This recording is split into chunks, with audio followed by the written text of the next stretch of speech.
Erik Estrada, like the only actor ever that could show all 32 teeth while he was crying. Why would I do that? And then there was a very large white man named Larry Wilcox. Roll 1141, 1142, Harbor Lane and Commerce. There's a Smokey on I-35. I watched Chips. I knew what the lingo was. I thought Erik Estrada was cute. Loved Erik Estrada. And the other guy, not so much. I was exposed to a lot of women. Punch seemed a little more rough, which was cool, you know, a little more street. The outfits that they wore, I think, were a little snug for real cops. I had it tailored in a lot of places. I had the crotch brought out. Punch had more than the weapons on his, you know what I'm saying? Yeah. Good guys don't win every round, all right? That's some newsflash. Let me just tell you something about Chips. They're not that nice, and none of them are Latino. Ah, showbiz, I love it. Even though he was Latino, they made him Italian. Right, like he was Poncherello. The one thing Chips did better than anybody was end on a freeze frame. Every episode ended with Punch or John doing this. Someone would tell a joke at one of their expenses, and then they'd freeze. And they go, dun, dun, dun, dun, dun, and then they cut to the other one going, showing that in the world of the California Highway Patrol, everything always ends up just right.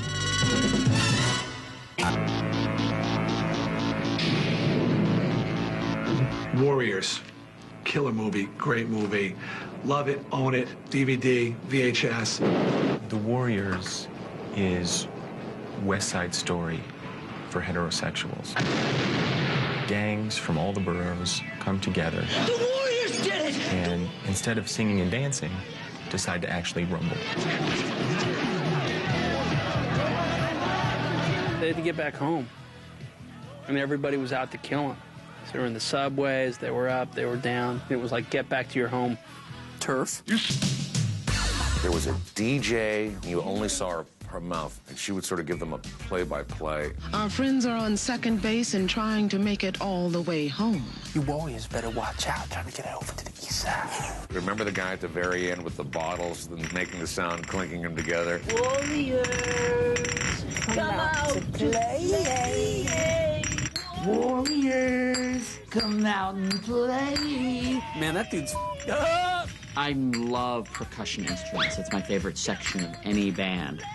So, to me, this is even a bigger thrill than playing the triangle. You Warriors are good. I thought you Warriors were but you're good. Real good. The best. This is the end. I remember seeing Apocalypse Now the day it opened in New York City at a midnight show. We went the first day, the first show at the Ziegfeld Theater. I love the smell of napalm in the morning. Nothing like the smell of napalm in the morning. Smell of napalm in the morning smells like victory.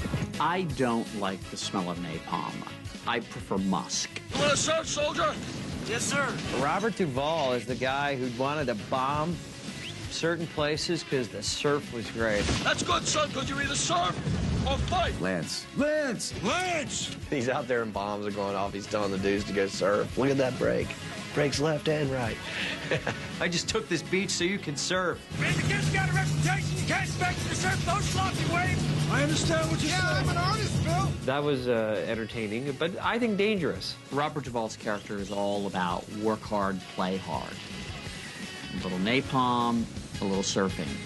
Life is all about balance. Plus, the most important application of slime. You can make it fart. Alien is the coolest sci-fi movie of all time. 79. This stuff stinks. What is slime? Who knows? It's just slime. You know, what's funny about the whole slime phenomenon? When you grow up in the swamp, you get a taste of that real early, and I do mean a taste. It's a very pretty green. There was slime with eyeballs, and there was slime with worms in it. I remember Andy Kaufman. Andy Andy was Latka. Give me a minute while I go to the can. How can you not love Andy Kaufman? Thank you very much.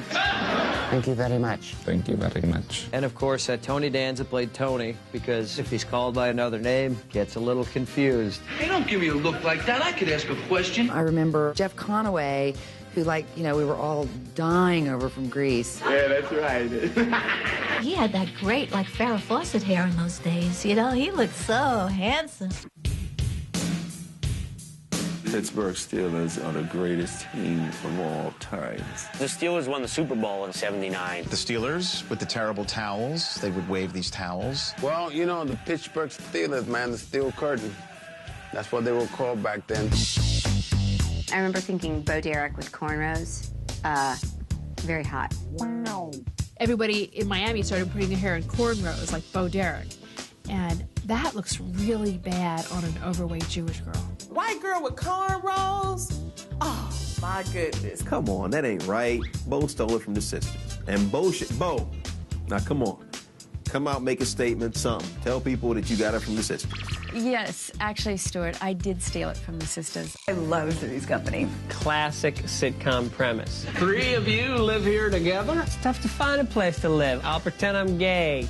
I love Jack Tripper. I mean, he was always tripping over everything. And the women were just horrible. Everybody was a bad actor. One of them was blonde and had enormous chests. Chrissy? This is fun. It certainly is. Suzanne Summers was hot. Chrissy, you jump better than anybody I know. Chrissy always had on the shortest shorts you've ever seen in your life. Well, what's wrong with that? The Jerk was so funny. We saw it at a drive-in, and we were just crying.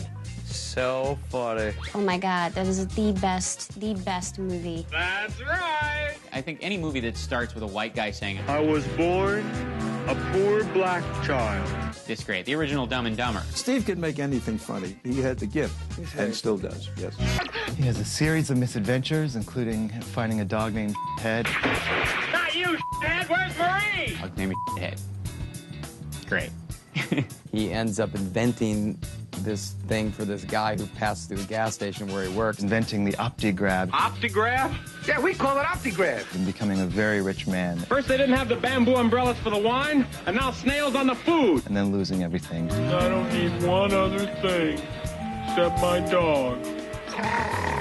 They call it The Jerk, not because Steve Martin's a buffoon, but because of what it does right here. It jerks some tears. It's a tearjerker. Jimmy Carter was on a trip to Georgia. He was in a canoe or something, and a killer rabbit tried to attack him. Give me something other than a rabbit. Oh, say, a lion. An alligator. Come up with that. I think the reason it hurt Carter was Americans saw him dealing more aggressively with a rabbit than he was with the hostage takers in Iran. Poor Jimmy Carter. Everything went wrong during his presidency. What's sad is that was like, that was one of his better moments.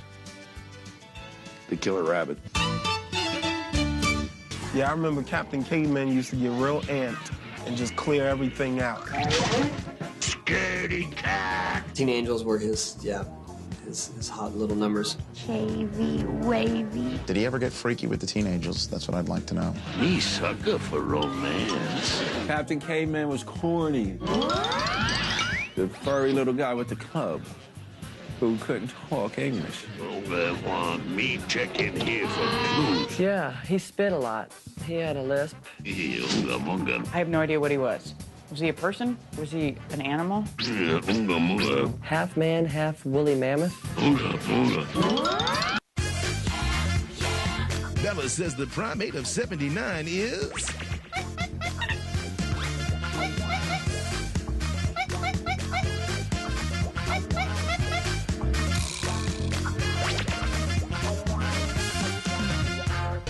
The Muppet movie was mostly a true story of how I met all my Muppet friends and we came to Hollywood to try to become rich and famous. You know, I hear this movie is dynamite. I like that I got 2 solid hours of Muppets, because whenever the Muppet Show would end, I would just be sad until the next one came on. The only parts that weren't true was the stuff we made up. Best movie. Still probably in my top 5 films ever. You know, Rainbow Connection.